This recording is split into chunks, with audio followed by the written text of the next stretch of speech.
नमस्कार, स्वागत है आपका आपके अपने चैनल DPMI ऑनलाइन क्लास में। आज का हमारा टॉपिक है the endocrine system. Endocrine system हमारे शरीर का एक महत्वपूर्ण संस्थान है जो हमारे शरीर में जो नर्वस सिस्टम होता है उसके साथ मिल करके शरीर का नियमन करता है। उसमें जो प्रक्रियाएं चल रही होती हैं उन क्रियाओं का नियमन करता है।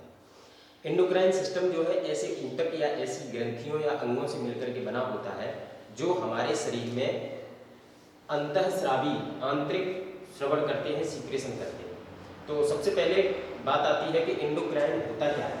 तो एंडोक्राइन सिस्टम में दो प्रकार के ग्लैंड आते हैं, जिनमें से एक होता है आपका एक्सोक्राइन और एक होता है एंडोक्राइन। एक्सोक्राइन ग्लैंड जो होते हैं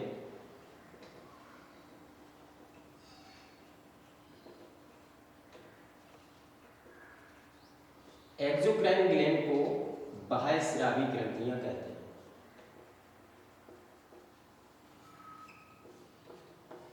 बाह्यस्रावी ग्लैंड कहते हैं। और जो आपका एंडोक्राइन ग्लैंड होता है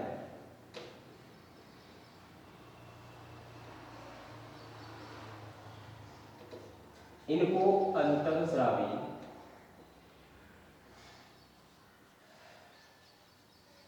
ग्लैंड के नाम से जाना जाता है। एंडोक्राइन ग्लैंड जो एक्सोक्राइन ग्लैंड होते हैं ये बाह्यस्रावी होते हैं। इनमें अंतर स्पष्ट करने के लिए सबसे पहले आप इनका प्रमुख अंतर जो होता है ये होता है कि एक्सोक्राइन ग्लैंड जो होती हैं इनकी ग्रंथियों में डक्ट पाई जाती हैं, वाहिकाएं पाई जाती हैं। और एंडोक्राइन ग्लैंड जो होती हैं इनमें किसी भी प्रकार की डक्ट नहीं होती हैं। ये कैपिलरीज के माध्यम से अपना जो भी सीक्रेशन है वो सीधा का सीधा रक्त में पहुंचाती है।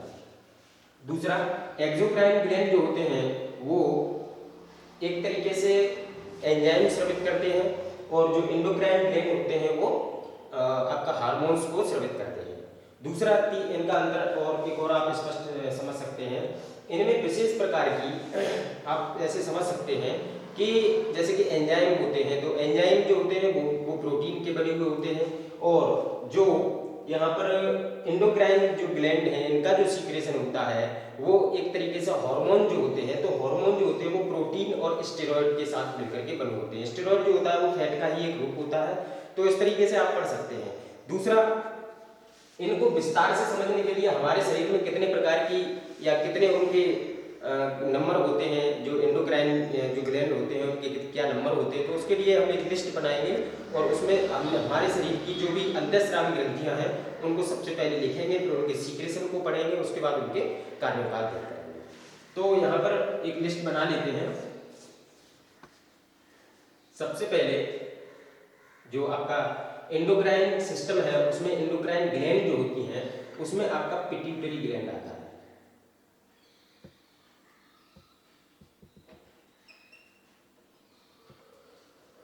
पिट्यूटरी ग्लैंड,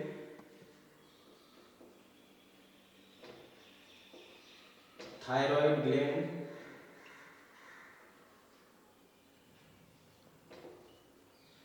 पैराथायराइड,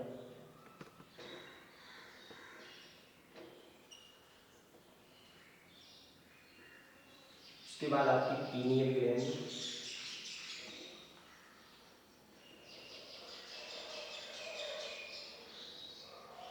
उसके बाद ये आपकी विशेष तौर पर प्रमुख एंडोक्राइन ग्लैंड है। और उसके बाद आपकी आती है पैनक्रियाज और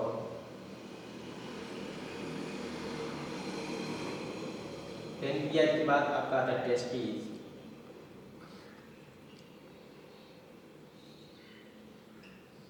ओवरी और इसके बाद आपकी थाइमस है।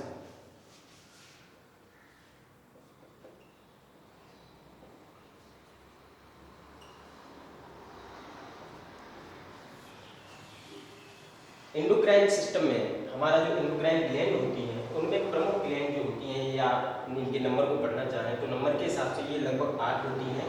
और इनके जो नाम हैं वो आपके कुछ इस प्रकार हैं। पिट्यूटरी ग्लैंड होती है, थायराइड ग्लैंड होती है, parathyroid gland, pineal gland, pancreas, testis, ovary और थाइमस ग्लैंड। ये प्रमुख तौर पर हमारे शरीर में ऐसे हार्मोन्स को सीक्रेट करते हैं जो हमारे शरीर की जो नियमन है या जो लिविंग इन लाइफ, जो जीवित रहने के लिए जो शरीर की प्रक्रिया है उस प्रक्रिया को नियमित रूप से कंट्रोल करते हैं या उनको उनका नियमन करते हैं। तो हम एक एक करके पढ़ने का प्रयास करेंगे। यहाँ पर हम समझने का प्रयास करेंगे कि पिट्यूटरी ग्लैंड जो होती है वो विशेष तौर पर आप सभी लोग जानते हैं, पिट्यूटरी ग्लैंड हमारे मस्तिष्क के जो हाइपोथैलेमस फोसा होता है, जो थैलेमस फोसा होता है उसमें स्थित होती है। मटर के दाने के समान भूरे रंग की एक ग्रंथि होती है जो दो भागों में पोस्टीरियर और आपका प्रॉक्सिमल और उस तरीके से बटी हुई रहती है। तो इसके दो भाग होते हैं, एक होती है अग्र पिट्यूटरी ग्लैंड और एक होती है आपकी पश्च पिट्यूटरी ग्लैंड। तो विशेष तौर पर हम ये पढ़ने का प्रयास करेंगे कि पिट्यूटरी ग्लैंड को मास्टर ग्लैंड भी कहा जाता है। इसको मास्टर ग्लैंड इसलिए कहते हैं, मास्टर ग्रंथि इसलिए कहा जाता है क्योंकि ये हमारे शरीर में जो बाकी की आपकी जो एंडोक्राइन सिस्टम है या फिर जो बाकी की एंडोक्राइन ग्लैंड हैं उनकी क्रिया के लिए उनसे जो भी सीक्रेशन हो रहा है उनका लगभग नियंत्रण जो होता है वो आपका पिट्यूटरी ग्लैंड के माध्यम से होता है। यहाँ पर बाकी की जो भी आपको जो ग्लैंड दिख रही हैं ये सभी ग्लैंड जो होती हैं वो पिट्यूटरी ग्लैंड के माध्यम से कंट्रोल की जाती है। तो यहाँ पर समझने का प्रयास आपको ये करना है कि पिट्यूटरी ग्लैंड जो होती है वो कुछ इस प्रकार के हार्मोन्स को सीक्रेट करती है जिनसे हमारी जो बाकी की जो ग्लैंड्स हैं उनका सीक्रेशन जो है वो नियमित तौर पर बना रहे। तो पिट्यूटरी ग्लैंड जो होती है वो हमारे वृद्धि एवं विकास में भी सहायक होती है ये हार्मोन्स के माध्यम से। तो सबसे पहले हम हार्मोन्स को जानने का प्रयास करेंगे। पिट्यूटरी ग्लैंड जो होती है वो एक जीएच हार्मोन स्रावित करती है, मतलब ग्रोथ हार्मोन। ग्रोथ हार्मोन जो होता है वो हमारे शरीर की वृद्धि और विकास के लिए उत्तरदायी होता है। अगर ग्रोथ हार्मोन की कमी है तो व्यक्ति बौनेपन का शिकार हो जाता है, मानसिक दुर्बलता उसमें रहती है। और अगर ग्रोथ हार्मोन का सीक्रेशन अधिक है तो व्यक्ति अधिकायिकता का शिकार हो जाता है, जो सामान्य से अधिक उसके शरीर का विकास हो जाता है। तो ऐसी स्थिति में जो पिट्यूटरी ग्लैंड है उसके द्वारा जो ग्रोथ हार्मोन सीक्रेट होता है वो इसका उत्तरदायी रहता है। दूसरा होता है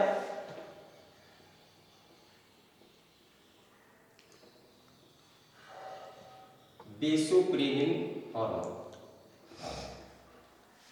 पिट्यूटरी ग्लैंड से ही एक दूसरा हार्मोन स्रावित होता है जिसको बेसोप्रेनिन हार्मोन कहते हैं, बेसोप्रेनिन हार्मोन कहते हैं। बेसोप्रेसिन हार्मोन जो होता है उसको एडीएच भी कहा जाता है। एडीएच का मतलब होता है एंटी डाययूरेटिक हार्मोन। डाययूरेटिक वो चीजें होती हैं या वो पदार्थ होते हैं जो हमारे जो रक्त होता है उसकी सांद्रता को बढ़ा देते हैं, और एंटी डाययूरेटिक वो चीजें होती हैं जो हमारे जो रक्त है जो हमारे शरीर में है उसके सांद्रण को कम कर देती हैं। तो बेसोप्रेनिन जो हार्मोन है उसका विशेष कार्य जो रहता है वो हमारे शरीर में जब ग्लोमेरुलस, आपने अगर रीनल पढ़ा हो, रीनल वाले टॉपिक पे आप देखेंगे तो उसमें विस्तार से बताया गया है, जब जक्स्टामेडुलरी जो आपकी एफेरेंट और जक्स्टामेडुलर होता है तो उसमें क्या होता है, ऐसी स्थितियों में हमारे शरीर में जो आपका वुमेन्स कैप्सूल होता है उसमें से जब अधिक मात्रा में फ्लूइड जो होता है वो रक्त का छन करके आ जाता है तो उस छनने की प्रक्रिया में रक्त का सांद्रण जो होता है वो विशेष महत्व रखता है। तो बेसोप्रेनिन जो हार्मोन है ये सांद्रता को, हमारे रक्त की सांद्रता को नियमित करता है, उसका कंट्रोल करता है। और ऐसी स्थिति में अगर एडीएच हार्मोन इसकी अगर अधिकता हो जाती है तो ये हमारे शरीर में जो आपका रक्त है उसमें फ्लूइड की कमी आ जाएगी, जल की कमी आ जाएगी और यूरिन जो है उसका उत्पादन अधिक होगा। उसका जो आप एक सीक्रेशन जो होता है, यूरिन का जो सीक्रेशन है वो अधिक होगा। और अगर इसकी कमी हो जाती है तो फिर यूरिन कम हो जाएगा, यूरिन का जो नॉर्मल वैल्यू होती है पर डे के हिसाब से वो कम हो जाएगी, लेकिन रक्त में उसकी मात्रा जो है फ्लूइड की मात्रा बढ़ जाएगी। दूसरा तो ये दो हार्मोन आप समझ चुके होंगे। उसके बाद आपका आता है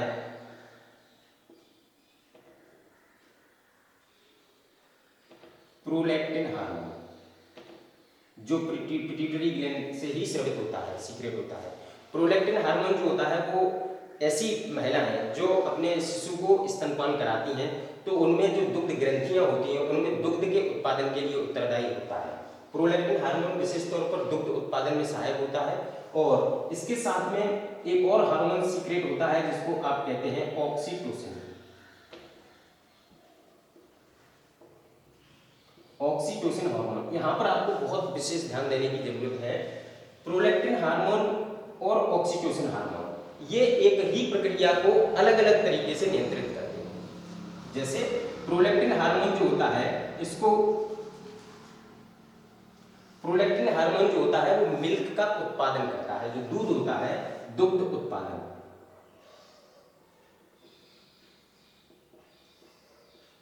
और जो आपका ऑक्सीटोसिन हार्मोन होता है वो मिल्क जप्टिंग का काम करता है।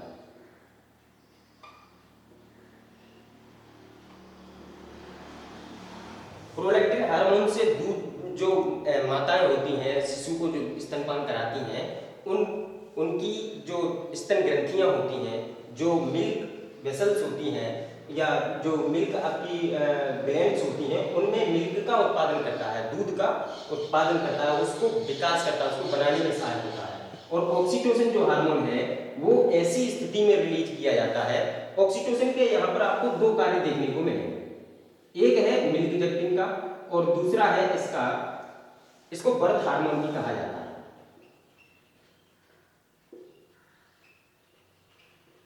ये दो जगह पर काम करता है। एक पहला हो गया मिल्क जप्टिंग में, ये आपका काम करेगा जब शिशु को माताएं दूध पिलाएंगी, जब उसका स्तनपान कराती हैं, तो उस समय ये सीक्रेट करने के लिए, रिलीजिंग के लिए उत्तरदायी होता है, जिससे कि जो आपका स्तन होते हैं उनसे मिल्क जो दूध है वो सीक्रेट होता है।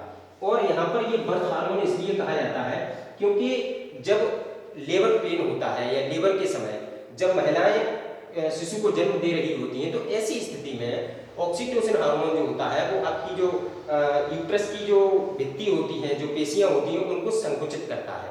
उनके संकुचन से बर्थिंग की जो प्रोसेस है वो आगे बढ़ती है, तो इसलिए इसको बर्थ हार्मोन भी कहा जाता है। तो आप विशेष तौर पर समझ चुके होंगे।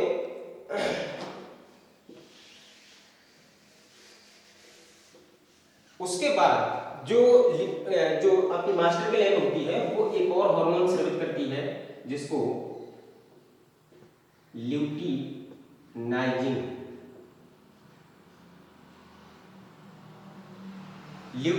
हार्मोन कहते हैं। ल्यूटिनाइजिंग हार्मोन जो होता है वो आपका ये एक तरीके से आप इसको ल्यूटिनाइजिंग भी कह सकते हैं। दूसरा यहाँ पर आप इसको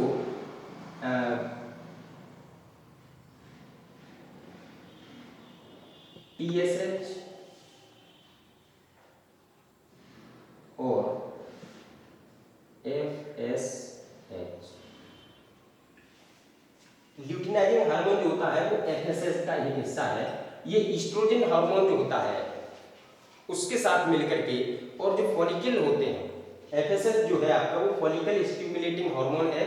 फॉलिकल स्टिमुलेटिंग हार्मोन जो होते हैं वो महिलाओं की ओवरी से जो परिपक्व ओवा का निर्माण करके और उसको रिलीजिंग में कार्य करते हैं। तो FSH हार्मोन जो होता है वो भी मास्टर ग्लैंड के माध्यम से ही सीक्रेट होता है। तो FSH का कार्य क्या होता है, ये जो महिलाएं होती हैं उनकी ओवरी में उत्पादित होने वाले जो ओवा है या जो फॉलिकल्स हैं, उन फॉलिकल्स को क्या करता है, ये उनको रिलीज करता है, ओवरी से रिलीज करने में सहायक होता है विद ल्यूटिनाइजिंग हार्मोन के साथ। TSH जो हार्मोन होते हैं आपके, TSH हार्मोन होते हैं वो थायराइड ग्लैंड में जो भी हार्मोन सीक्रेट किए जाते हैं उन हार्मोन का नियमन करता है TSH ग्लैंड, या उनकी सक्रियता को नियंत्रित करता है TSH हार्मोन। ये पिट्यूटरी ग्लैंड के कार्य हो गए। तो विशेष तौर पर आपने देखा होगा कि अधिकांशतः इससे जो भी हार्मोन रिलीज होते हैं वो हार्मोन क्या कार्य करते हैं, जो शरीर की अन्य अंतःस्रावी ग्लैंड्स हैं या फिर शरीर की जो भी प्रोसीजर चलता है उन प्रक्रियाओं में ये सहायक का कार्य कर रहे हैं। तो इसलिए इसको मास्टर ग्लैंड भी कहा जाता है। यही कारण है कि इसको मास्टर ग्लैंड कहा जाता है सभी अंतःस्रावी ग्रंथियों में। अब हम थायराइड ग्लैंड की बात करते हैं। थायराइड ग्लैंड जो होती है वो विशेष तौर पर आपके एक हार्मोन सीक्रेट करती है। थायराइड ग्लैंड जो होती है वो आपकी जो लैरिंक्स होता है उसके जस्ट दोनों साइड स्थित रहती है, और ये विशेष तौर पर एक हार्मोन सीक्रेट करती है जिसको आप हार्मोन सीक्रेट करती है जिसमें आयोडीन होता है विशेष तौर पर। आप जानते होंगे थायराइड ग्लैंड जो है अगर इसकी अधिकता हो जाती है, थायराइड हार्मोन जो होता है उसकी अगर अधिकता हो जाती है तो शरीर में बहुत सारे ऐसे जैसे टेम्परेचर का नियमन ना हो पाना या फिर उसके साथ में और भी बहुत सारी प्रोसीजर जो है वो आ जाते हैं, प्रक्रियाएं जो होती हैं वो बाधित होती हैं। आयोडीन की कमी से व्यक्ति जो होता है, आप ऐसे समझ सकते हैं, जो आपका आयोडीन की कमी होती है उसके माध्यम से व्यक्ति जो होता है वो उसकी जो थायराइड ग्लैंड होती है, जब ये अधिक सीक्रेट होता है तो थायराइड ग्लैंड जो होती है वो एकदम से घोंघे का, जिसको गोइटर कहते हैं, गोइटर रोग हो जाता है। तो थायराइड ग्लैंड का विशेष कार्य जो होता है वो हमारे शरीर में आयोडीन का नियमन बनाए रखना है। आयोडीन और इसके साथ में एक और हार्मोन होता है जिसको टायरोसिन कहते हैं। ये जो आपका थायरोक्सिन हार्मोन होता है, उस थायरोक्सिन हार्मोन के दो पार्ट होते हैं। इसमें दो प्रकार के मॉलिक्यूल्स पाए जाते हैं, तत्व पाए जाते हैं, जिनमें टायरोसिन और आयोडीन होता है। टायरोसिन और आयोडीन मिलकर के थायरोक्सिन हार्मोन बनाते हैं। ये दो प्रकार के होते हैं, जिसको एक को T3 और एक को T4 के नाम से जाना जाता है। अब हम बात कर लेते हैं आपकी पैराथायरॉयड ग्लैंड की। तो पैराथायरॉयड ग्लैंड जो होता है वो हमारे शरीर में विशेष तौर पर इसकी अगर अधिकता हो जाती है तो कैल्शियम और फास्फोरस की मात्रा ब्लड में बढ़ जाती है। समझने का प्रयास कीजिए। जो पैराथायरॉयड ग्लैंड होती है वो पैराथायरोक्सिन हार्मोन को स्रावित करती है। इस हार्मोन की अधिकता से हमारे शरीर में क्या होता है कि जो आपकी बोन्स होती हैं, उन बोन्स में जो कैल्शियम पाया जाता है, वो कैल्शियम जो होता है वो छन छन करके रक्त में आ जाता है, ब्लड जो फ्लो होता है उसमें आ जाता है। और ऐसी स्थिति में जब ये अधिक होने पर ऐसी स्थिति बनती है तो फिर क्या होता है, एक बहुत ही खतरनाक रोग जो है, जो आप जिसको रीनल स्टोन कह सकते हैं, जो पथरी की समस्या होती है वो उत्पन्न हो जाती है। क्योंकि रक्त में कैल्शियम का वैल्यूएशन अधिक है, किडनियां उसको छानेंगी तो उनकी जो पेल्विस होती है उस पेल्विस में उस कैल्शियम की स्टोन टाइप की बनने के आसार अधिक हो जाते हैं। और जो आपका पैराथायरोक्सिन हार्मोन होता है उसकी कमी से क्या होता है, तो उसकी कमी से विशेष तौर पर आप ऐसे समझ लीजिए कि एक टिटेनी नामक रोग हो जाता है। टिटेनी जो रोग होता है उससे मांसपेशियों में जकड़न और उसके साथ में शरीर का विकास ना होना, मंदबुद्धि हो जाना, ऐसी स्थितियां बन जाती हैं जो पैराथायरोक्सिन हार्मोन होता है।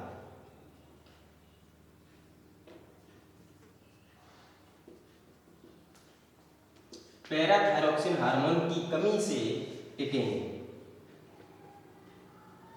टिटेनी नामक रोग हो जाता है और इसकी अधिकता से कैल्शियम प्लस फॉस्फेट की वैल्यू जो होती है वो ब्लड में बढ़ जाती है।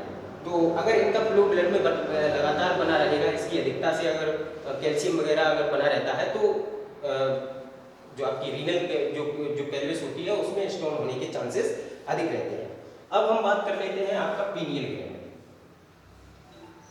तो जो पीनियल ग्लैंड होती है, पीनियल ग्लैंड का विशेष कार्य आप अभी तक नहीं इसको सर्टिफाई नहीं किया गया है।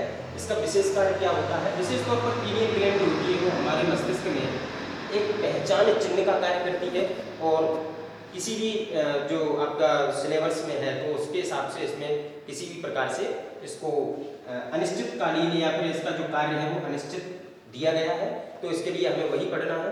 विशेष तौर पर मैं आपको एक थोड़ी सी जानकारी और दे दूं।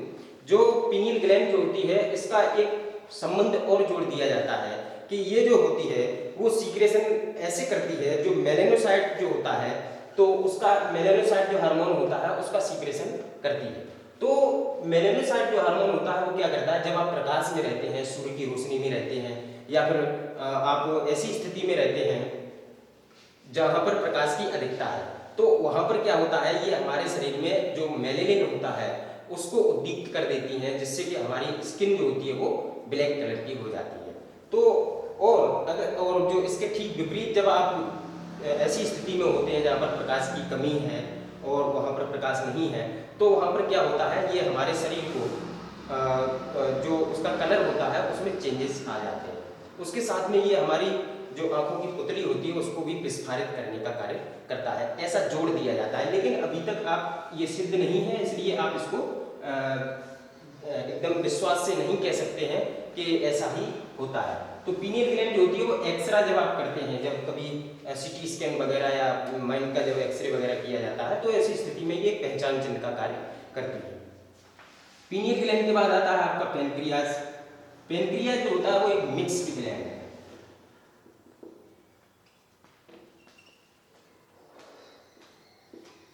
मिक्स्ड ग्लैंड क्यों है? क्योंकि ये एंजाइम का भी श्रावण करती है और हार्मोन्स का भी श्रावण करती है।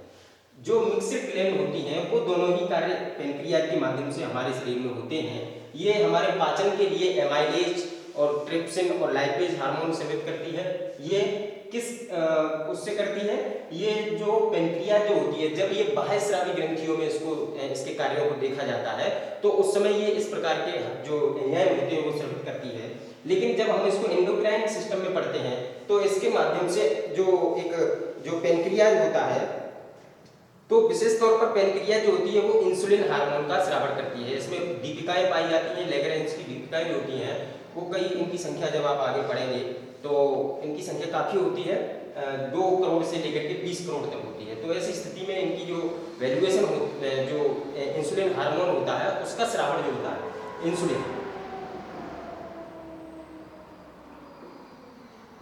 इंसुलिन हार्मोन का स्रावण करती हैं पेनक्रियाज। तो इंसुलिन हार्मोन का कार्य क्या होता है? इंसुलिन हार्मोन जो होता है वो हमारे से इंसुलिन प्लस ग्लूकागोन,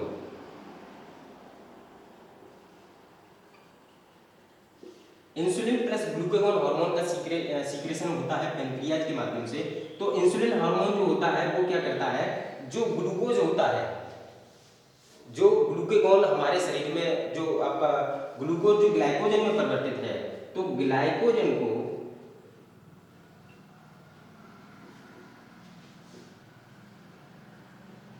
ग्लूकोज में परिवर्तित करता है इंसुलिन हार्मोन, और जो ग्लूकागोन होता है वो ग्लूकोज को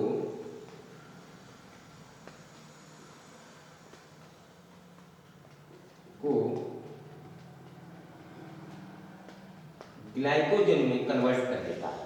जब अब ये प्रोसेस होती कब है, जब हम ऐसी स्थिति में होते हैं, वैसे नॉर्मली हमें भोजन की आवश्यकता जो होती है वो एक दिन में कैलोरी के हिसाब से जो भी रहती हो उसके हिसाब से हमने जो भी भोजन किया है, उसके बाद जो एक्स्ट्रा ग्लूकोज हमारे ब्लड में है या फिर पाचन के माध्यम से उसका जो भी अवशोषण किया गया है, तो उस एक्स्ट्रा ग्लूकोज को जो एक तरीके से आप ऐसे देख लीजिए, जो एक्स्ट्रा ग्लूकोज होता है वो उसको ग्लाइकोजन में परिवर्तित कर देती है।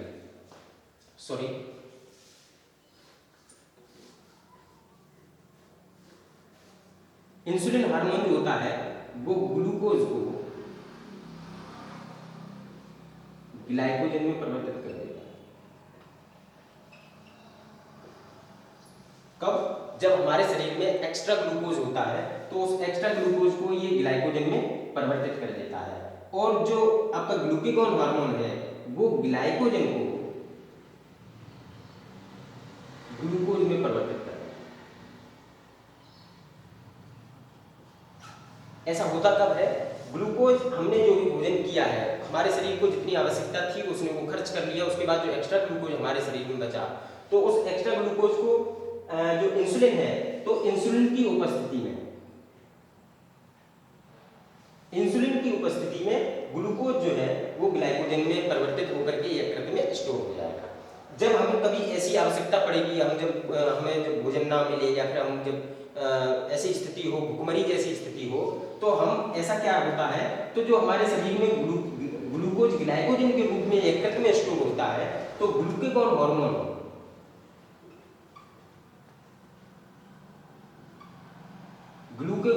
जो होता है वो ग्लाइकोजन को ग्लूकोज में परिवर्तित कर देता है, जिससे हमारे शरीर की जो भी एनर्जी से रिलेटेड जो भी आवश्यकताएं होती हैं उनकी पूर्ति होती है। उसके बाद आते हैं टेस्टिज।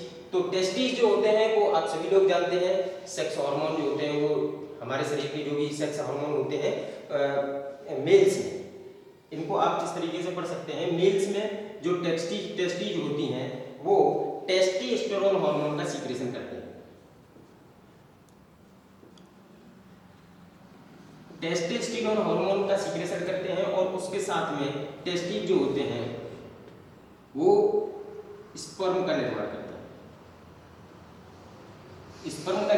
हैं। इसके साथ में टेस्टोस्टेरोन हार्मोन जो होता है उसका सीक्रेशन करते हैं। ये इनका सीक्रेशन जो होता है वो प्यूबर्टी के दौरान, प्यूबर्टी मतलब जब यौवन आरंभ होता है, जब व्यक्ति का यौवन, किसी भी शिशु का या फिर जब जो बाल्यावस्था है, उस बाल्यावस्था से जब वो यौवनावस्था में जाता है, तो उस यौवनावस्था में ये जो होते हैं, जो टेस्टिज होते हैं वो एक्टिव हो जाते हैं, और टेस्टोस्टेरोन और स्पर्म का निर्माण करना शुरू कर देते हैं प्यूबर्टी के टाइम में। तो उससे हमारे शरीर में बहुत सारे परिवर्तन आते हैं, जैसे दाढ़ी बाल आ जाना और फिर शरीर की जो पेशियां हैं उनका विस्तार हो जाना, उसके साथ में आवाज का मोटा हो जाना, बहुत सारी चीजें जो भी परिवर्तन आते हैं वो टेस्टोस्टेरोन हार्मोन के प्रभाव से ही आते हैं। दूसरा ओवरी। तो महिलाओं में जो ओवरी होती है, महिलाओं में जो ओवरी होती है, तो ओवरी का विशेष कार्य क्या होता है? ओवा का निर्माण करना और उसके साथ में जो फीमेल जो सेक्स हार्मोन होते हैं उनका सीक्रेशन करना। तो ओवरी के माध्यम से फीमेल सेक्स हार्मोन और जो आपका जो एक तरीके से जो ओवा होता है, जो फॉलिकल्स होता है, उसका निर्माण जो होता है वो ओवरी के माध्यम से होता है। और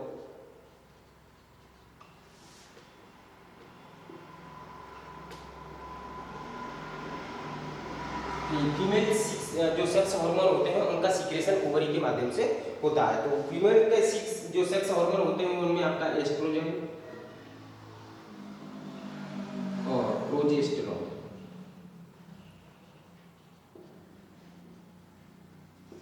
ये प्रमुख तौर पर दो फीमेल सेक्स हार्मोन होते हैं। तो इनका सीक्रेशन जो होता है वो आपकी ओवरी में जो आपकी एक तरीके से आप समझ सकते हैं कि जो आपकी ओवरी होती है उसमें से फॉलिकल्स का भी निर्माण होता है और वो विशेष प्रकार से दो हार्मोन का सीक्रेशन करती है।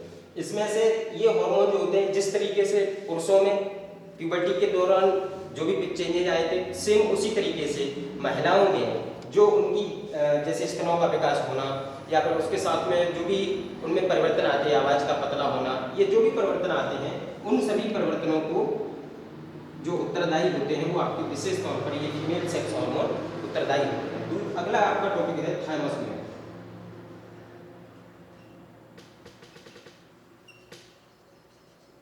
थाइमस ग्लैंड जो होती है इसका विशेष कार्य जो होता है वो हमारे शरीर में आप ऐसे समझ सकते हैं, जो आपका थाइमोसिन हार्मोन होता है, थाइमोसिन हार्मोन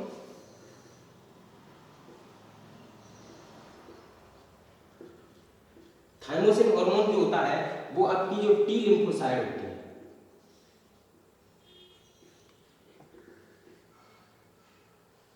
जो आपकी टी लिम्फोसाइट्स होती हैं उनके निर्माण में सहायक होता है।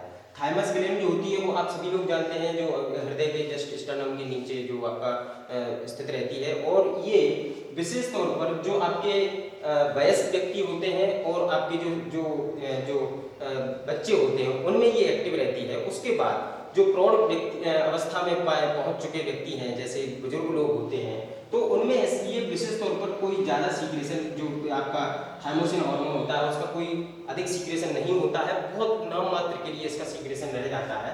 तो ऐसी स्थिति में आपने देखा होगा कि जो बुजुर्ग लोग होते हैं वो बहुत जल्दी बीमार हो जाते हैं, थोड़ी सी समस्या उन्हें ज़्यादा प्रभावित करती है।